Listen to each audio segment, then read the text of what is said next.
I was late to the party with the first season of Servant, the Apple TV Plus original series, but I was hooked. So this time around, I made sure to catch season 2 in a timely fashion. So was it worth it?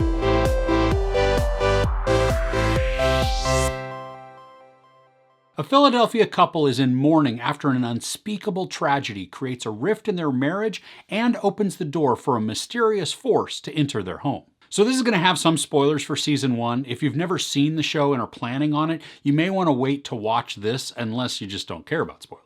At the end of season 1, Leanne has disappeared from the Turners' home with baby Jericho. Now obviously Dorothy is utterly distraught and Sean and Julian are confused, they're frustrated, angry, and now trying to figure out how to deal with the truth of Jericho. Lauren Ambrose, Toby Kebbell, Nell Tiger-Free, and Rupert Grint are all amazing in this, but in vastly different ways. Ambrose plays Dorothy, giving us a very convincing portrayal of a strong woman who's very damaged. And now she's grieving over the loss of her son, but not for the right reason.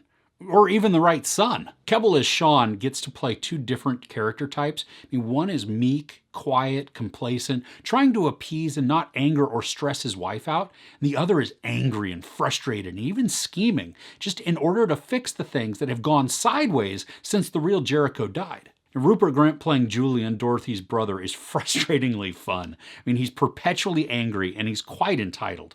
And good gravy the amount of alcohol that boy consumes. It's amazing he can ever be vertical. And as crazy as he is and despicable as a lot of his words and actions are, he really grew on me as a character. And finally, Nell Tiger-Free as Leanne is quietly unnerving. She's sweet and innocent, but sort of.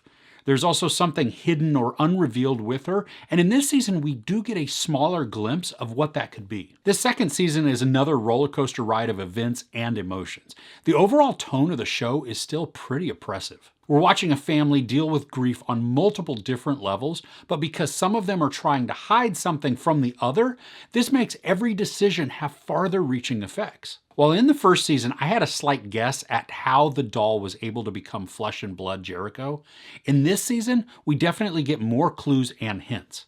Now, nothing is explicitly spelled out to give us concrete answers to our hypotheses, but based on the dialogue and the actions, I really do think that we can make a pretty educated guess on it. The religious themes spread throughout are also interesting. We saw in the first season that Leanne and her uncle are pretty religious and hold those beliefs sacred.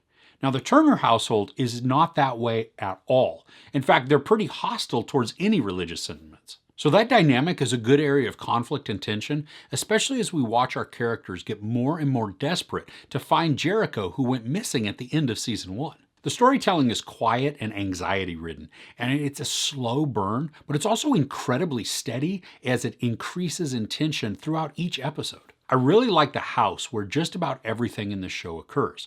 The Turner's house is at this tall, multi-level townhome, and it's elegant, but the multiple stories allow for some claustrophobic and isolating unease. The features of some of the floors really do help to make the house a character within the drama. The basement, which holds the vast amount of wine that Julian drinks at alarming rates, is the foundation for the home, but it's not as solid or intact as it should be. In the attic, which I don't believe I knew existed until this season, is obviously the top or head of the house if it were a body. It's filled with memories and the past. And not all of them are healthy, but they do represent the thoughts that swirl around in Dorothy's head. There are many different scenarios thrown at the characters in this season, and they all work to test them in some sort of fashion. If you're a fan of Boris MacGyver's Uncle George, he does make another appearance in this season. I love the character, but even more so, I love the effect that Uncle George has on Sean. That dynamic is awkwardly funny to me, and it's enhanced even more by Julian's commentary on what goes on. Now, I'm not sure I'd classify this series as creepy, even though it has a lot of gothic horror elements, but what goes on is certainly unsettling and mysterious. But I think that's where any of the horror feels would really come into play. The show uses darkness and shadows, odd angles, and off-putting framings to create a sense of unease that complements the story really well. Each of the episodes are only about 30 minutes, and there are 10 episodes in season 2, so it really is a quick watch.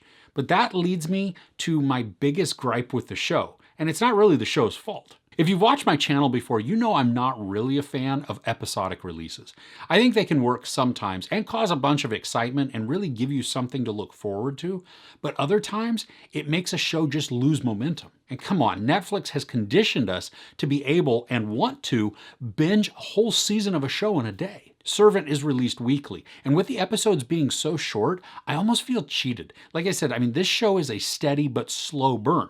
I don't want to lose story momentum as the tension builds from episode to episode. And watching week to week, while it's satisfying, it's not nearly as satisfying as just sitting down and watching 3 to 4 episodes back to back.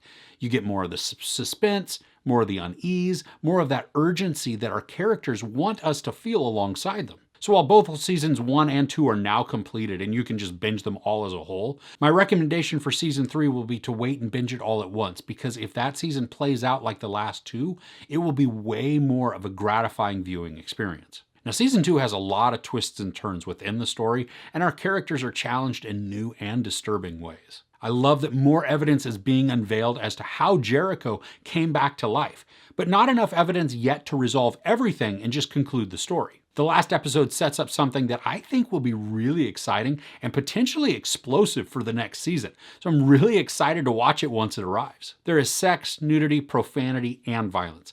I give season 2 of Servant 4 out of 5 couches. So are you a fan of the series?